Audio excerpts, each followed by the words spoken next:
What's going on, everybody? Preacher here. It is the end of January, so that means it's time for our January recap and our February TBR. I was going to do a book haul in this video as well, but I'm waiting on a few more books to come in, so we're going to do that one separately and just see how you guys like that as a separate video. Well, let's get started. What have I been reading in January? If you were a part of our last recap video, you know I finished Empire of Silence and I moved on to The Lesser Devil. Now, let me tell you, I thought The Lesser Devil was a step up in the places where I thought Empire of Silence lacked. And I loved Empire of Silence, but the prose and the polish of The Lesser Devil is to a different level, in my opinion. Also, I really think that Rockio just shows his chops at being able to switch point of views, being able to switch even voicings within this story, and his ability to engage religion and have some social critique, but also prop up faith as something that's important, create dynamic characters who aren't just one-sided when it comes to these social issues,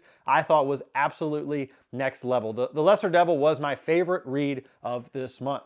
Next up, I finished up Ascendant for our Nine Realms book club, and I liked it. The way I kind of put it was this: Ascendant does everything that I expected it to do. It does nothing poorly, but it really doesn't take any chances. There are a few twists at the end. There are a few subversions towards the end that I thought were good choices, but I still felt like overall it was a decently safe novel, and that seems to be what most people think about this one, and that's perfectly fine. That's okay. I'm excited to dive into the second one sometime this year, and I've heard that he begins to kind of stretch his wings a little bit, begins to take a few more chances, but I liked the story. I liked the characters. I mean, Dragon Rider Fantasy is awesome. Has a little bit of a simple, quick YA feel, but that is fine for me. I really enjoyed it. Didn't love it. Didn't break any barriers for me, didn't really become something that I thought was next level, but man, it was done really well overall. Next up, we've got my nostalgia read for the month. I've been going through Cirque du Freak. I finished up the first one, A Living Nightmare,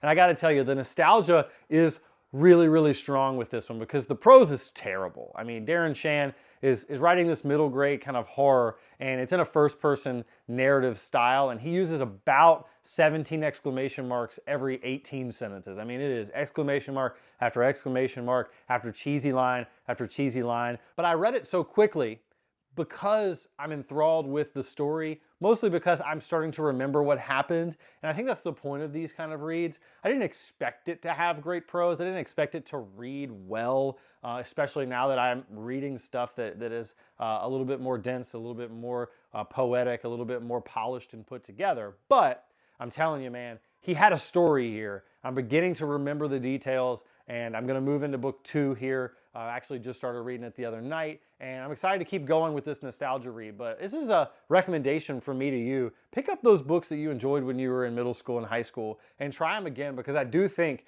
that those rose-colored glasses are fine to keep on. All right, moving on to what I am still reading. I probably will finish Harbinger of Justice tonight. I am almost done, and I'm having an absolute blast with it. Andrew Watson has created such a unique world that combines some typical fantasy tropes with some very unique character choices and some very unique horror elements within this world. I think book 1 is going to land for me. He would have to make some crazy decisions to change that at this point. I only have probably 5 to 10% left. Should finish it tonight, and then I'll be moving on to the next book before the release. We're going to talk about that here in a second, but I'm excited for what comes next. Harbinger of Justice has been a blast. Like I said earlier, I started book 2 of Cirque du Freak, Vampire's Assistant. It's crazy. This is the cover that I remember the most, being like, I love this series. And so when I picked this book up, I felt the wave of nostalgia. Like, I remember reading this. I remember holding this specific cover. When I actually bought this off of Pango, the person sent me the wrong cover. They sent me a newer cover.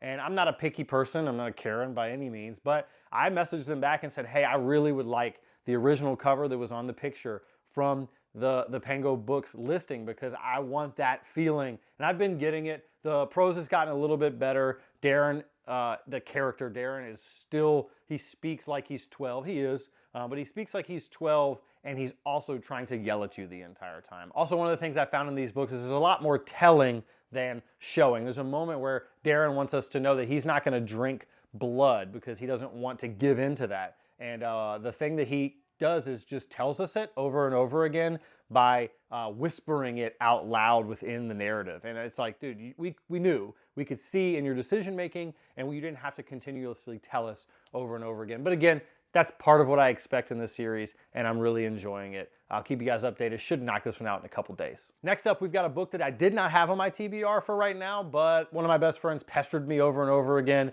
reminded me that I had promised him I was going to read it, reminded me that he had finished it and wanted to talk to me about it until I picked it up, and that is A Little Hatred. I'm beginning the Age of Madness arc in the First Law universe. I loved the first three. I am doing this without reading the standalones. Please don't yell at me in the comments. I'm sorry. I just wanted to get to this so I could talk about it with my buddy. I'm having an absolute blast. There's one character in particular who is sticking out to me as somebody that I'm going to love to follow, and I hope that just like with Logan Ninefingers and just like with Jazal and a couple other people from the first trilogy, he becomes that kind of an iconic character for me. So I'm enjoying it. I'm about 15% of the way through. We're doing it mostly on audiobook, but reading it physically some as well. And should be done with it in the next week and a half. And I'll let you guys know what I'm thinking. I can't imagine I'm not going to love it. I'm already loving it. His prose has really stepped up in this one. His ability to create a gritty, dirty world with gritty, dirty characters who speak like gritty, dirty people,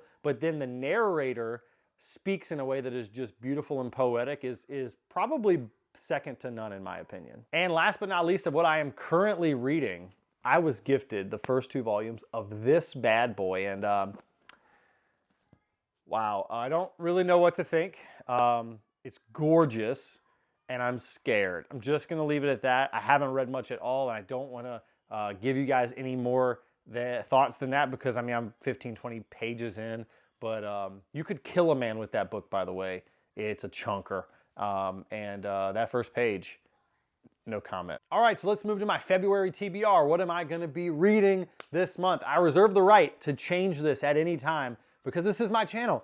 This is my life, and I read what I want to read. And so we are going to dive right into Howling Dark, book 2 of the main storyline of Hadrian Marlowe. I'm so excited for this. I've heard that there are horror elements, specifically cosmic horror elements to this. And if you know me at all, you know that cosmic horror is just, I love it, especially when it's sprinkled into genres that you don't expect, man. You give me some sci-fi with some cosmic horror like The Expanse, or you give me some cosmic horror within a fantasy setting, you toss it in to some lit fic, and I just go nuts. That's why The Fisherman is one of my favorite books of all time, because man, cosmic horror just, it can work with anything. And so I'm excited to read Howling Dark. I've heard many people who think it's the best or second best in the series, and I'm really stoked to dive in. I know there's a couple other people that I'm in some Discord chats with who are going to be diving into this soon as well. My buddies are a little bit ahead of me in Nine Realms reading Howling Dark, but I can't imagine I'm going to dislike it. I know it's a step up in every way from Empire of Silence from what I've heard, and I loved Empire of Silence, so we're starting with Howling Dark.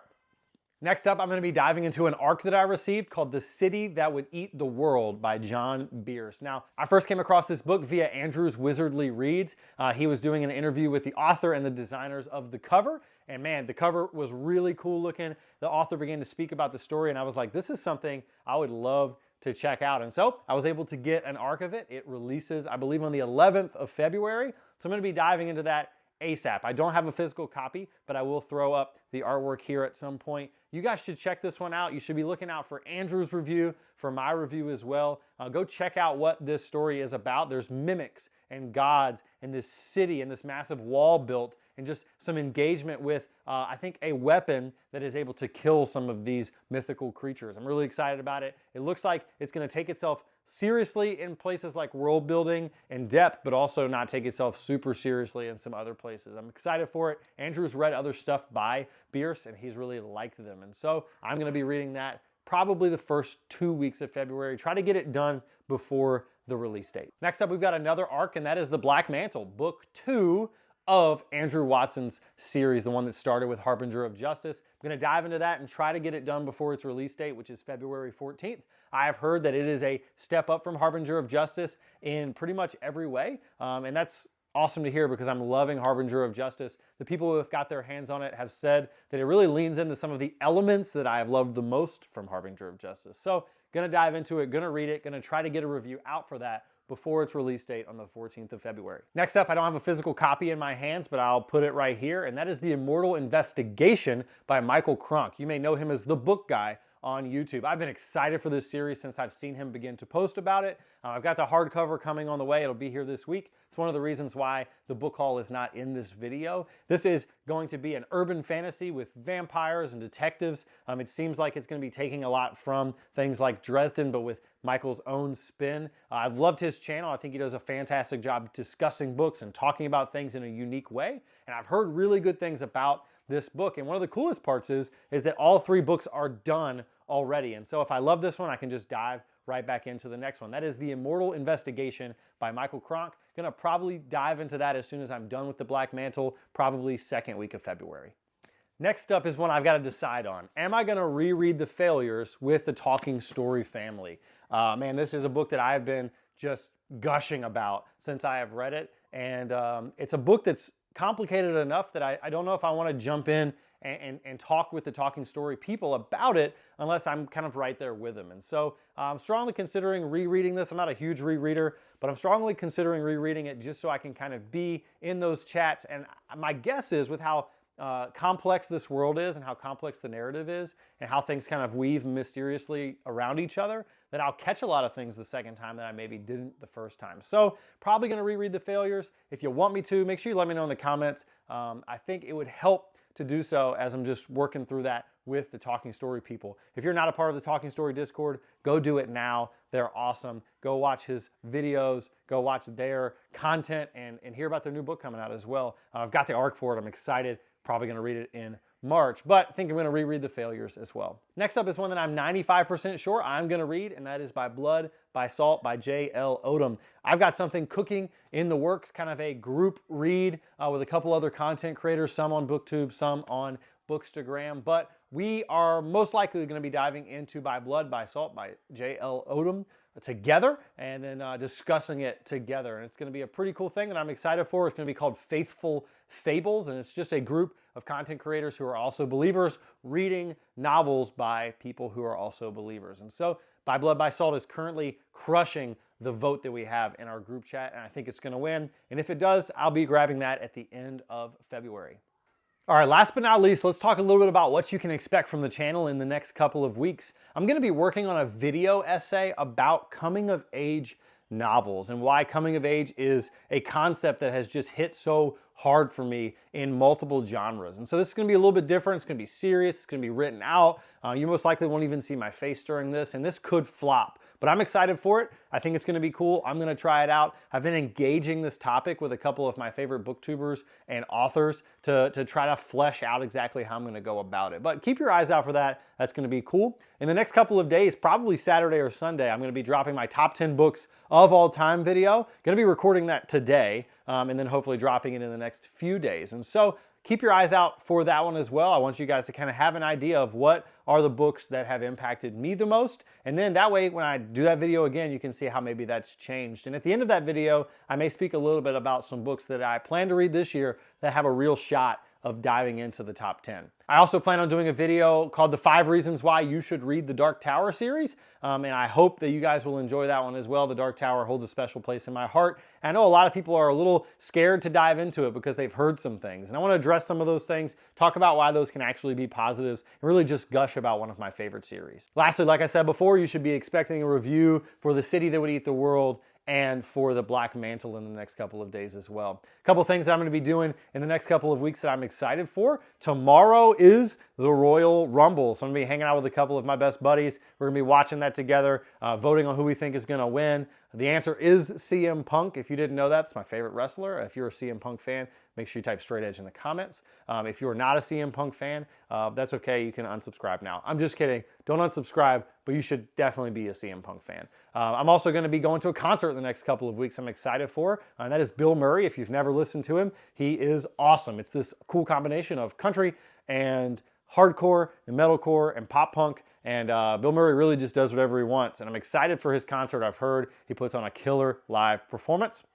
Then on the 21st of February, I'm going to be going and seeing Josiah Queen, who's like a Christian folk artist with some of the people from my church. I'm excited for that as well. Tomorrow during the day, I'm going to be taking my son and my daughter to go see Dog Man in theater. So I'm pretty stoked about seeing that. We've been watching the Dexter prequel series on TV, and if you were a Dexter fan at all, even if you hated the ending of the first or the second version of Dexter, you should watch this prequel series. It is awesome. The main character plays a young Dexter so well, and then Dexter's voice, Michael C. Hall, is actually within the story kind of narrating things. It's done really well. We're enjoying it. I think I'm liking it as much as I even liked the first couple of seasons of the original Dexter show. So let me know in the comments, what'd you read in January? What are you going to be reading in February? You got any cool TV shows, movies, concerts, things lined up for the month of February that you're excited for? And keep an eye out for my top 10 books of all time video that should be dropping in the next few days. If you like this content, if you want to know more, if you want to just keep up to date on what I'm reading, if you want to hear about some of these reviews of these books that I'm currently reading, please subscribe, like this video, and go follow me on Instagram as well, @PreacherReads. Been posting a lot there during the week. That's a lot easier than filming this long-form YouTube comment during the week when I have some free time after work and before I go to bed. So thank you guys so much for coming and watching this and for caring what in the world I've read and what I'm reading. You guys are the bomb. Thank you so much and have a good day.